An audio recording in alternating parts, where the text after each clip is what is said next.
देखिए, भारत के अंदर राम मुद्दा छाया रहा।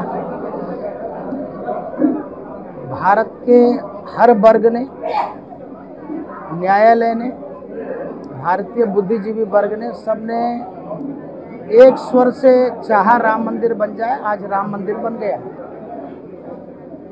मैं समझता हूँ ज्ञानवापी मुद्दा राम मंदिर से भी ज़्यादा सरल तरीके से हल होने वाला है, क्योंकि जो अयोध्या वाले राम जन्मभूमि का मसला था, उस मसले पर बहुत ज़्यादा खुदाई, बहुत ज़्यादा पुरातत्व सर्वेक्षण, बहुत सारी बातें की गई, बहुत लंबा मामला खींचा।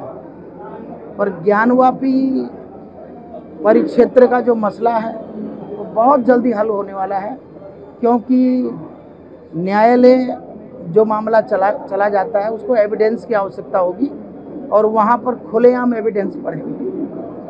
तो मेरे हिसाब से अगर न्यायाधीश न्याय करते हैं तो ये सुनिश्चित है, यदि वो ये डिसाइड करते हैं कि यहाँ मंदिर है कि मस्जिद है, तो उसके लिए प्रमाण की आवश्यकता नहीं, वहाँ सब कुछ विद्यमान है। वहाँ पर एक एक जर्रा जर्रा शिवलिंग है। हमारे यहाँ एक छोटी सी कहावत है कि काशी का हर कंकर शंकर। तो जहाँ का कंकर कंकर शंकर है, वहाँ दूसरा कैसे हो सकता है? तो वहाँ पर सारे एविडेंस मौजूद हैं। अगर वह सर्वेक्षण जो समिति है वो अगर ईमानदारी के साथ इस काम को करती हैं, और मैं समझता हूँ कि न्यायालयों में आज भी ईमानदारी बरकरार है।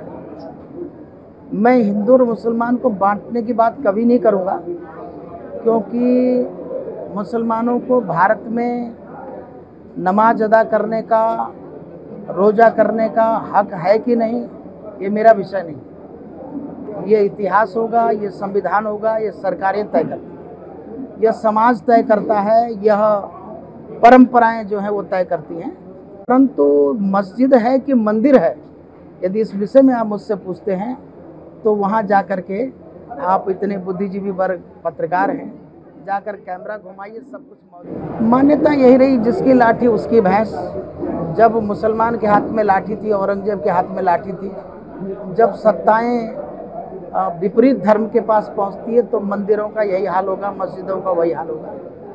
हम किसी अप्रामाणिकता के साथ नहीं चाहते हैं। हमें आज मौका मिला है अपने उन दफन हुई मूर्तियों को निकालने का, अपने उस हजारों वर्ष पुराने ज्योतिर्लिंग के स्थान को खोजने का। तो हमें वह अधिकार संविधान ने दिया है कि हम अपनी मौलिकता को खोजें, अपने मौलिक अधिकारों के प्रति सजग रहें और सुरक्षा दें। तो इसके लिए हमारा हक है, हमें करना चाहिए। ऐसे में दोनों पक्षों को क्या बोलेंगे? मैं दोनों पक्षों को ये कहना चाहूँगा कि परमात्मा ने दुनिया को देखने के लिए ये दो आँख बनाई है, और समझने के लिए अंदर एक विवेक रूपी चक्षु एक आँख बनाई है। उन तीनों